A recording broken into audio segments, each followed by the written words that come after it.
Несколько легких самолетов, взлетная полоса аэропорта Заводское и улица Аэрофлотская. Все, что до сих пор хранит память о славном авиационном прошлом Акмесджита. А между тем, в начале 20 века Крым и его столица были одной из точек, в которых кипела жизнь новой тогда отрасли – воздухоплавания. Колыбелью авиации является, конечно, Петербург, но сразу выяснилось, что климатические условия далеко не лучшие. И родилась гениальная идея – создать авиационную школу в Крыму. Так сначала появилась Кача. Именно там первые полеты совершались.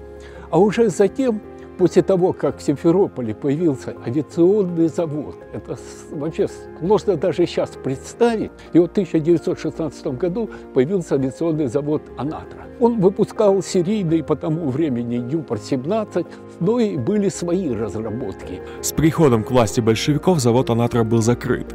Остались только ремонтные мастерские, а позже на их месте открылась обувная фабрика. Но крымской молодежи было куда податься. В Симферополе появилась авиационная школа. Что интересно, преподавал в ней Арцеулов. Арцеулов – родной внук Айвазовского. И вот это в нем два качества – летчика и художника – объединились в чем? Он иллюстрировал книги об авиации. Вот воспоминания любого летчика – иллюстратор Арцеулов. В истории воздухоплавания Константин Арцеулов остался благодаря своей любви к строго рассчитанному риску. Он первым в мире разработал технику выхода из штопора. Впоследствии именно в небе над Крымом были впервые опробованы и другие фигуры высшего пилотажа – переворот и мертвая петля. У нас в Крыму были такие аэроклубы в Керчи, в Севастополе, в Симферополе. Как шел путь в авиацию? Традиционный путь был какой? Авиамодель.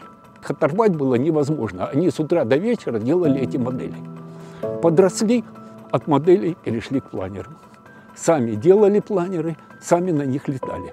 А потом всех этих ребят вызвали и сказали, в стране нужны летчики. Идите в Качинскую летную школу. Они говорят, да мы хотим быть конструкторами, строить, создавать. Так, Родина сказала, приехали. И началась мандатная комиссия. Половину мандатная комиссия зарубила. У моего дядьки родного оказалось, дед имел мельницу, отец имел мельницу, а мы об этом даже и не знали. У Добахова вообще был из дворян, у Осинского отец сидел. И, в общем, половину ребят выкинули. И вот так судьба распорядилась, что всех, кого приняли, потом стали летчиками, погибли в войну, а тех, кого не приняли, они тоже стали летчиками, но гражданской авиации, и остались живы. Так, в 1931 году аэроклуб получил официальный статус.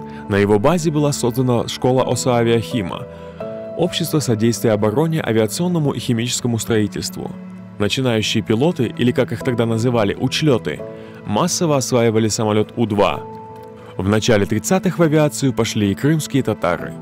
Естественно, в то время крымско-татарская молодежь тянулась знанием. И вот большая группа ребят училась.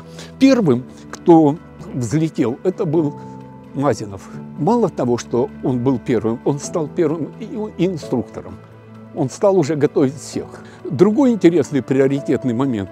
Первым парашютистом и инструктором парашютного спорта стал Масредин Ваапов. И вот если посмотреть газеты довоенные, то 18 августа всегда портрет Ваапова. Все парашютисты Крыма прошли с его благословения. В то время это, конечно, был какой-то прорыв вперед. Очень много, вот я сейчас занимаюсь историей крымских татар в авиации, мотористы, механики, выпускники аэроклуба. Оказывается, это был такой пласт широкий, готовил основательно. Симферопольский аэроклуб воспитал 11 героев Советского Союза, в их числе Вильям Сон, Мальченко и Самохвалов, а также крымские татары Абдуриим Ришидов и Амед хан Султан. Но кроме военных летчиков отсюда выпустились и десятки, а то и сотни тружеников, о которых вспоминают нечасто – техников, инженеров и механиков. После войны аэроклуб продолжал, вот те же его выпускники работали здесь инструкторами. Авиацию нужно поддерживать. Но начинается все с авиамоделей, с планера, У-2 и так далее, потому что принципы полетов остаются вечными. В советское время авиаклуб готовил десантников и летчиков. До последнего времени здесь тренировались спортсмены, а в аэропорту Заводское садились самолеты санитарной авиации. Аэроклубу было присвоено имя его самого известного выпускника Амедхана Султана, а в 2016 году здесь установили памятник советскому летчику-испытателю Валерию Чкалову. Сегодня аэроклуб живет благодаря энтузиазму его коллектива и уважению к прошлому.